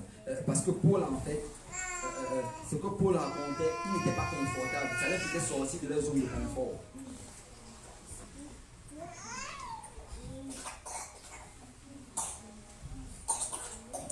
Et c'est pour cette raison que l'église de Jérusalem n'a jamais envoyé le plus grand missionnaire de l'histoire de l'église. Cet honneur-là a été donné à l'église d'Antioche. Parce que Paul n'avait pas été envoyé en mission par Jérusalem. C'est l'église d'Antioche qui avait envoyé Paul en mission. Parce que l'église de Jérusalem était juste concentrée sur elle-même, concentrée sur la tradition. Vous savez, la plupart des églises aujourd'hui veulent seulement toucher leur Jérusalem. Ils veulent juste se concentrer sur les âmes qui sont dans l'église, les entretenir. Mais je veux juste dire à quelqu'un ce soir que nous ne sommes pas une telle église. Nos yeux sont tournés vers l'extérieur. Nos yeux sont tournés vers ces âmes-là qui ont besoin du salut. Nous ne sommes pas là pour s'entretenir les uns les autres, mais nous sommes là pour gagner les âmes du Québec. Nous sommes là pour gagner les âmes de Cher Michel. Et je vais juste encourager quelqu'un. Écoute, implique-toi dans le salut des âmes. Implique-toi dans le salut des âmes. Et quand tu regardes, Dieu a continué à pointer son attention vers Antioche. Parce que l'église de Jérusalem ne s'intéressait pas à cette pierre de fondation qui est l'évangélisation. L'église de Jérusalem ne voulait pas embrasser ce commandement du Seigneur qui est d'aller témoigner au monde. Jérusalem a gardé ses ressources. Jérusalem a gardé ses bénédictions. Mais Antioche permettait au Seigneur d'utiliser tout ce qu'elle avait pour la grande commission. Vous savez, aujourd'hui encore, les églises qui sont tournées vers la grande commission continuent à grandir, continuent à prospérer et Dieu continue à se manifester. Vous savez, souvent nous voulons voir le miracle. Mais je vais dire à quelqu'un que Dieu ne fait pas le miracle juste pour impressionner les saints. Le but du miracle, quand Dieu fait un miracle, c'est toujours pour sauver une âme. C'est toujours pour sauver une âme.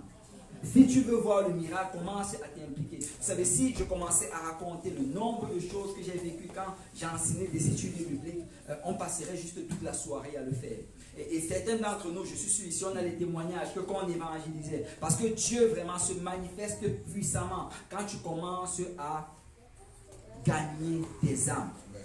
C'est si tu te trouves devant quelqu'un et que Dieu veut donner une parole de sagesse à cette personne. Ben, parce que tu es là, Dieu va t'utiliser pour donner cette parole de sagesse et le miracle va se produire. Si tu te trouves devant une âme qui n'est pas sauvée, que Dieu veut guérir cette personne d'une maladie pour le convaincre, pour vraiment le convaincre à venir à lui. Tu sais, parce que tu es là, Dieu va t'utiliser pour guérir cette personne.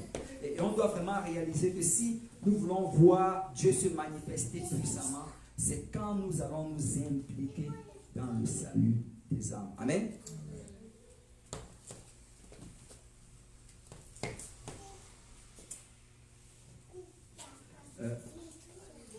Acte chapitre 11, verset 5. Verset 25-26. Barnabas se rendit ensuite à Tars pour chercher Saul, et l'ayant trouvé, il l'amena à Antioche. Pendant toute une année, il se réunit avec l'assemblée de l'église et y enseignait beaucoup de personnes. Ce fut à Antioche que pour la première fois, les disciples furent appelés chrétiens. Amen. La Bible dit que c'est à Antioche. C'est l'église d'Antioche qui, pour la première fois, vous savez, chrétien, ça signifie être comme Christ. Ce n'est pas à Jérusalem qu'on les avait nommés les chrétiens, mais c'était à Antioche.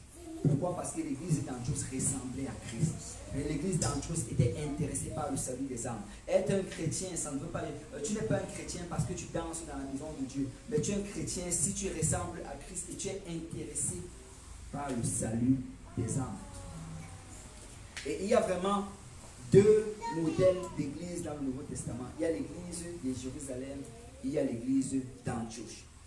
Et personnellement, tout le monde dit personnellement. Personnellement. En passant, quand je parle de l'église, l'église ce n'est pas un bâtiment, l'église c'est le corps du Christ. Amen.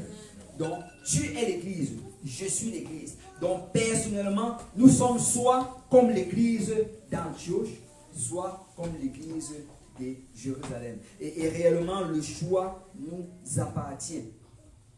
Parce que l'église d'Antioche était remplie de preneurs de risques, d'agents de changement, de personnes qui étaient radicaux, parce que je dois sauver une âme, je dois amener quelqu'un dans le Seigneur, je dois enseigner une étude biblique, je dois faire quelque chose pour qu'une autre personne soit sauvée.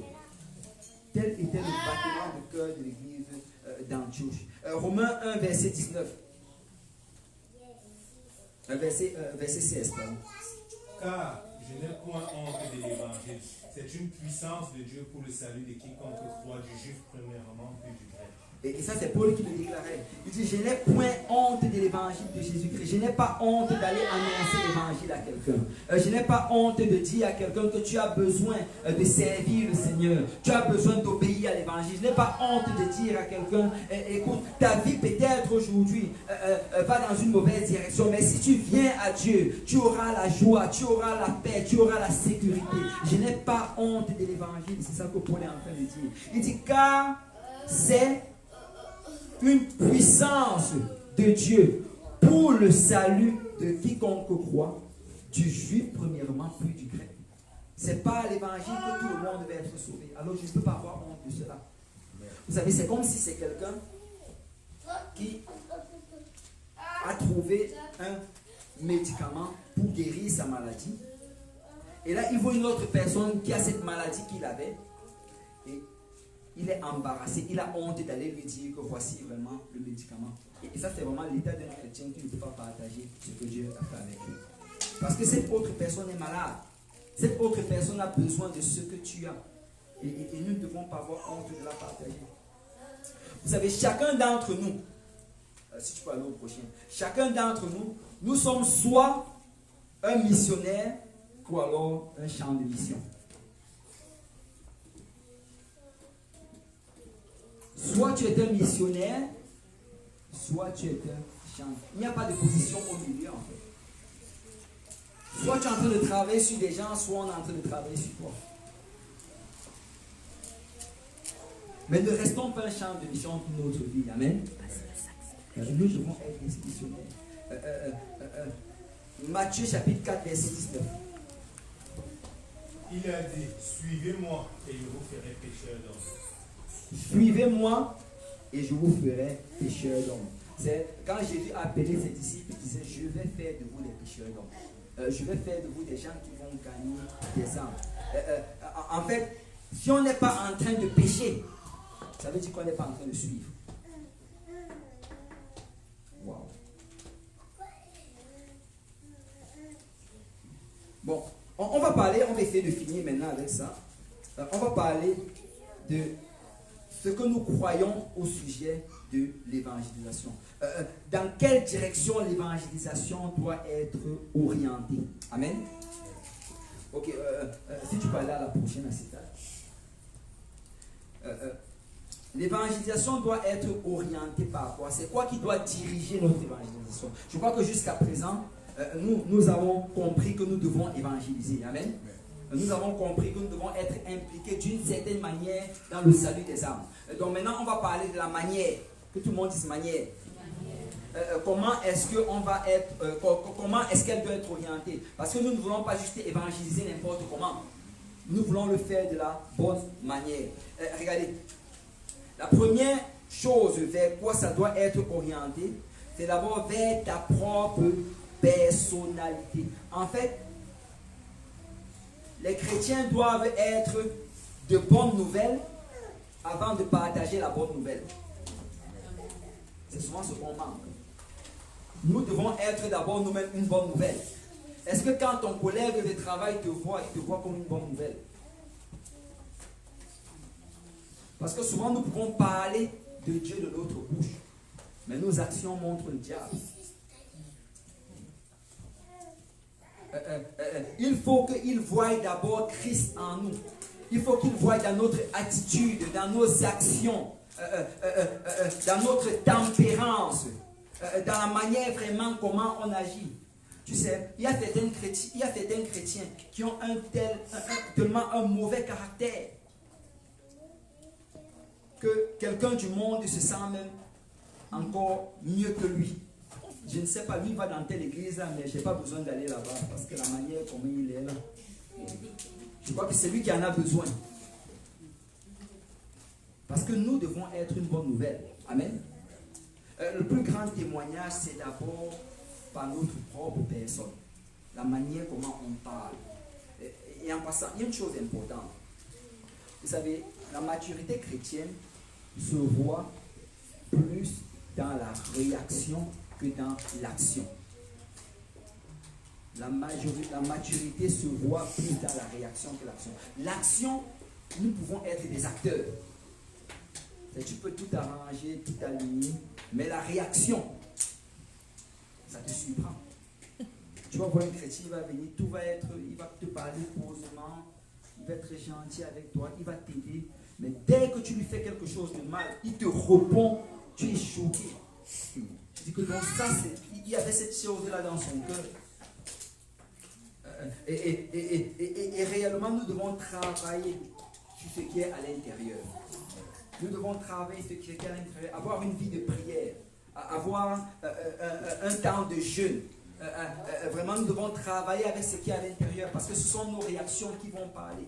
Donc, la première des choses d'abord, c'est notre propre personnalité. Que tout le monde dise ta propre personnalité. La deuxième chose maintenant, c'est la réalité humaine. Bon, c'est quoi la réalité humaine? J'essaie de trouver un terme pour cela, mais globalement, qu'est-ce que je suis en train d'essayer de dire? C'est juste qu'on doit être conscient que les gens ne sont pas tous les mêmes. Amen.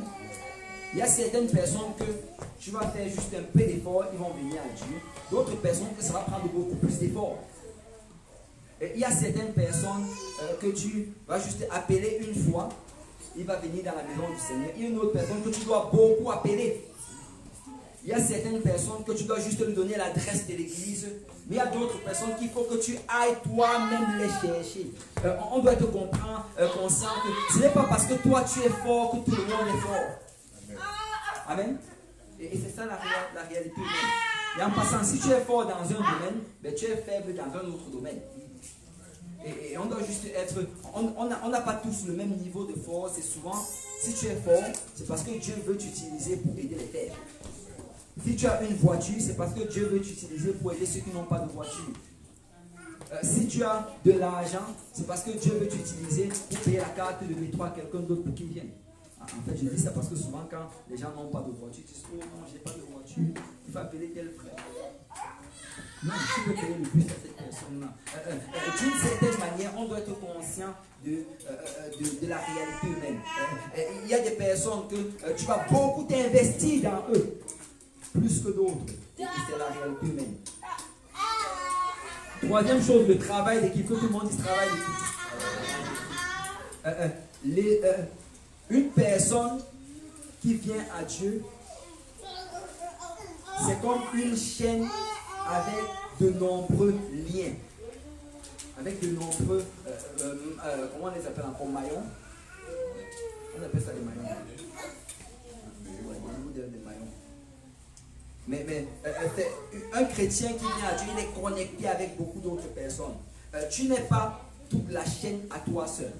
Et vous savez, souvent, tu vas voir cela que les chrétiens vont faire, c'est que quand ils vont amener quelqu'un à l'église, ils vont s'asseoir avec la personne. Si une autre personne vient pour parler à cette personne-là qu'ils vont amener à l'église, tu peux voir vraiment la colère dans le visage de la personne. Comme si la personne, pourquoi tu parles à mon âme? Il ne le dit pas, mais c'est ça que son âme crie. Tu dois comprendre que cette personne-là appartient au Seigneur. Quand tu l'amènes, en fait, le plus il se connecte aux autres, le plus il a de chances de rester dans la maison de Dieu. Vous savez, les statistiques, on dit que si quelqu'un vient à l'église, il se connecte au moins à 8 personnes, je crois que c'est ça le nom, il a plus de chances de rester que s'il ne s'était pas connecté. Donc quand tu amènes quelqu'un dans l'église, sois content, va même le présenter aux autres, autant que possible.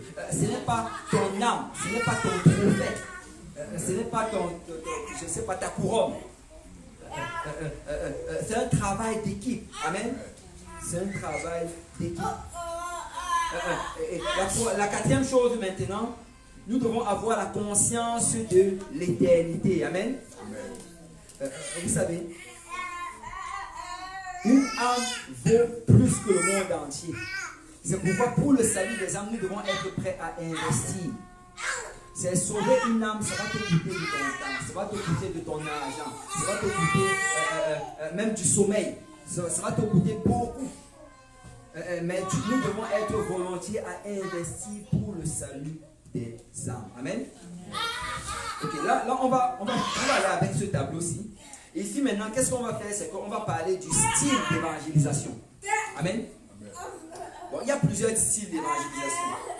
Il y a une évangélisation de confrontation. Ça, c'est comme dans Actes chapitre 2, quand on dit qu'ils ont reçu le Saint-Esprit, et là, les gens se moquaient. Pierre s'est levé, il les a confrontés avec la parole de Dieu. Il y a l'évangélisation de confrontation. L'évangélisation d'une manière intellectuelle. Ça, c'est Paul, dans Actes 17. Il se lève en Grèce, et il commence à leur parler. Écoutez, vous avez beaucoup de dieux ici. Mais vous-même, vos philosophes utilisent ceci, ou bien ceci, cela. Donc, il argumente en expliquant les choses de Dieu. Il y a le témoignage. Vous savez, notre témoignage est puissant. Amen. Ça, c'est comme dans l'aveugle, l'histoire de l'aveugle, dans Jean 9. Il ne connaissait pas beaucoup de la parole de Dieu. Mais il dit, vous pouvez dire tout ce que vous voulez. Avant, j'étais aveugle, maintenant je vois. J'ai rencontré quelqu'un qui m'a donné la vue. Avant, j'étais dans le péché, maintenant je sers le Seigneur. C'est souvent, ça arrive à cela. Souvent, quand tu arrives à un point où quelqu'un argumente beaucoup, te raconte tout genre de choses, tu dis, écoute, tu peux discuter contre tout, mais pas contre mon témoignage. Interpersonnel. Ça, c'est comment le Seigneur a gagné Matthieu. Dans Luc chapitre 5, on dit que le Seigneur, il est parti la manger chez Matthieu. Vous savez, ça c'est un type d'évangélisation qui est puissant, l'interpersonnel. Nous devons nous investir chez les gens. En fait, ça c'est un peu l'idée qu'il y a derrière l'étude biblique. Vous savez, l'étude biblique, c'est un moyen puissant de gagner les gens dans le Seigneur. Parce que si tu enseignes la parole de Dieu, semaine après semaine, d'une certaine manière, il y a une relation qui s'établit entre vous. Et parce que vous avez déjà établi que vous alliez vous rencontrer chaque semaine, quand tu vas, tu apportes la parole de Dieu. Non seulement tu t'impliques personnellement, mais tu apportes la parole de Dieu dans la vie de la personne, et c'est ça qui transforme. En passant, moi j'ai été gagné au Seigneur par l'étude biblique. Et c'est pourquoi moi je crois beaucoup aux études bibliques. Vous savez, ça demande de l'effort. De se lever semaine après semaine et d'aller enseigner cette étude biblique. Ça demande de la discipline, mais c'est très efficace dans le Seigneur. C'est très efficace dans le Seigneur. Et le Seigneur l'a fait également pour gagner Matthieu. L'autre, c'est l'invitation. Ça, c'est l'invitation, comme ce qu'on fait le mardi avec le frère Pierre. Que tu vas, et le Seigneur l'a également fait. Il était assis au puits, et cette femme-là venait puiser de l'eau. Il a parlé à la femme. Amen. Si tu étudies Jean chapitre 4, tu peux vraiment voir la méthode comment le Seigneur a parlé. Il n'a pas fait comme on fait souvent. Tu vois quelqu'un passer. Acte 2, 38. Répands-toi. Il a d'abord vu la femme. Il a dit, est-ce que je peux avoir de l'eau? Et maintenant, quand elle a parlé à propos de cela, là, il a trouvé juste un sujet. Et tu sais, un sujet auquel tu peux souvent utiliser, c'est juste bonjour. Amen. Souvent, vous savez, souvent quand tu vas évangéliser, en allant, tu as souvent un peu cette crainte-là. Mais tu sais, si tu réussis juste à dire bonjour à quelqu'un, tu vas voir comment cette crainte va être brisée. Donc souvent, juste te dis bonjour, comment ça va, comment était ta journée, et après là, tu peux lui parler des choses de Dieu, mais c'est ça l'invitation. Mais le dernier qui est très très important également, comme le dit souvent, c'est le service. C'est ça que Dorcas faisait. Vous savez, la Bible nous dit que quand Dorcas était décédé, les gens sont venus pleurer auprès d'elle. Et là, quand Pierre est même venu, les gens ont pleuré et on s'est tellement lamenté qu'on a poussé Pierre pour que Pierre prie pour cette dame et pour qu'elle soit sauvée, pour qu'elle ressuscite. Leur témoignage, c'est que quand elle était vivante, elle nous faisait toujours des pagnes. Elle nous donnait beaucoup de choses. Mais si tu es gentil avec les gens, si tu meurs, quelqu'un va prier pour qu'on te ressuscite. Mais ça, c'est vraiment évangélisé par le Seigneur. Et nous avons beaucoup fait cela avec l'église de Saint-Laurent.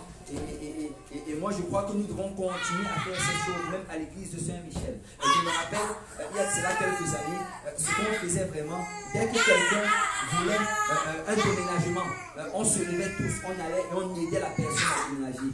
Quand quelqu'un avait besoin, même qu'on l'aide à ranger certaines choses ou à fixer certaines choses, on se rendait plus disponible. Et tu sais, si tu te rends disponible pour les gens, si tu aides beaucoup la personne, après quand tu vas inviter la personne à l'église, même si elle ne voulait pas venir, juste à cause de tout ce que tu as fait, la personne va se sentir mal de ne pas venir. Et ça, c'est vraiment par le service. Amen. Et là, on va finir, on va dans Colossiens chapitre 5, verset 4, Colossiens chapitre 4, verset 5 à 6, si quelqu'un peut lire. Conduisez-vous avec sagesse envers ceux qui dehors et rachetez le temps, que votre parole soit toujours accompagnée de grâce, assaisonnée de sel, afin que vous sachiez comment il faut répondre à chacun. Il dit, conduisez-vous avec sagesse. Que tout le monde dit sagesse. Vous savez, ça prend la sagesse pour le salut des âmes.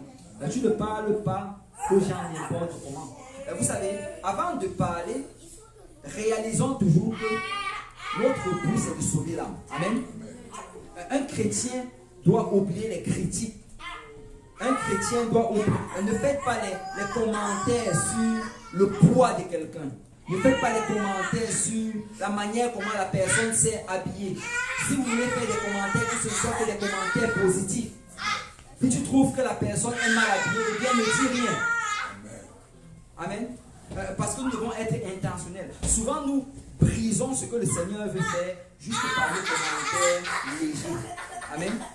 Mais Paul dit ici de se conduire avec sagesse, de racheter le temps.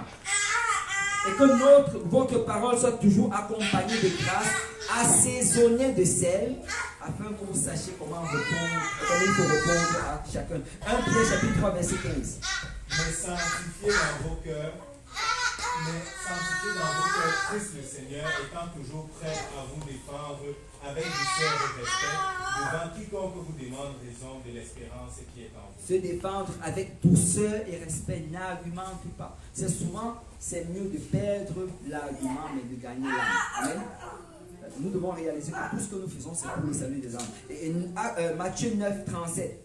Alors il dit à ses disciples, la moisson est grande, mais il y a peu d'ouvriers.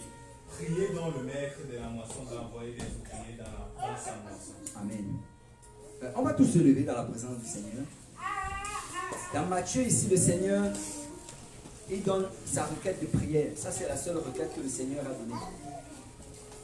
Et sa requête, c'est de prier le maître de la moisson d'envoyer des ouvriers dans la moisson. Vous savez, souvent, on va répéter cette requête. On va dire, prions le maître de la moisson d'envoyer les ouvriers. Mais quand le Seigneur a fait cela, après avoir dit cela, il les a envoyés ceux qui étaient là. Donc les mêmes personnes qui ont prié, ce sont les mêmes personnes qui sont parties. Donc nous ne devons pas juste rester et prier. Que le Seigneur envoie des gens qui vont gagner des âmes ou bien enseigner des études bibliques. Mais nous devons réaliser que nous pouvons être la réponse à la prière du Seigneur. Amen. Point vers toi, dis, je peux être la réponse à la prière du Seigneur. Et le dernier verset qu'on va lire aujourd'hui, Ésaïe 6, verset 8. J'entendis la voix du Seigneur. Si on peut le lire tous ensemble. Ésaïe 6, verset 8. J'entendis la voix du Seigneur, disant, qui enverrai et qui marchera pour nous. Je répondis, Me voici, envoie-moi. Je viens dire à quelqu'un ce soir que le Seigneur t'envoie.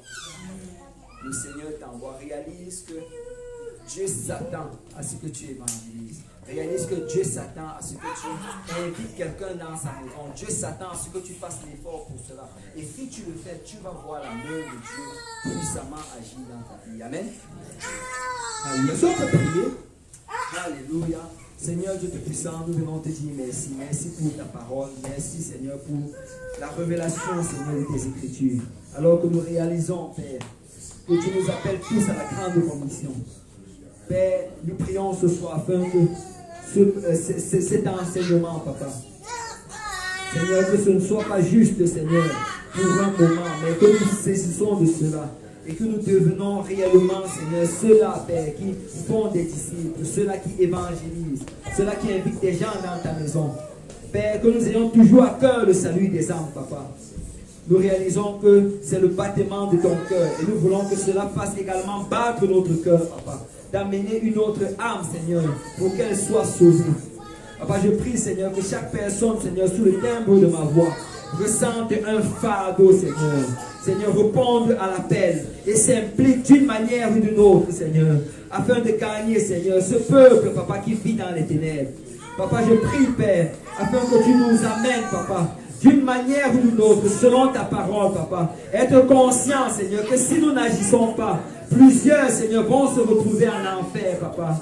Mais, Seigneur, que quelque chose se secoue à l'intérieur de nous. Que ton esprit, Seigneur, nous agite, Papa. Afin que continuellement, Seigneur, nous ayons ce désir. Continuellement, Seigneur, nous entendons ta voix, Papa. Qui nous appelle, Seigneur, à mener une autre personne dans ta maison. À mener une autre personne dans ta prière. Prier pour le salut de nos collègues de travail, nos camarades de classe. Le salut des membres de nos familles. Le salut de nos voisins. Et à non seulement prier, mais à agir, Seigneur, par nos actions, par nos paroles, par notre énergie, par nos efforts. Et que tu bénisses, Seigneur, tout ce que nous avons investi pour le salut de ces âmes, Papa, afin que ça porte du fruit. Père, je prie que tu touches chaque personne, Seigneur, en ce lieu aujourd'hui. Que tu nous gardes, Seigneur, sur le chemin du retour, jusqu'à ce qu'on se revoie et pour la prochaine fois. Père, nous remettons tout ceci entre tes mains, au nom de Jésus. Quelqu'un peut dire au nom de Jésus. Je peux battre ton nom pour le Seigneur.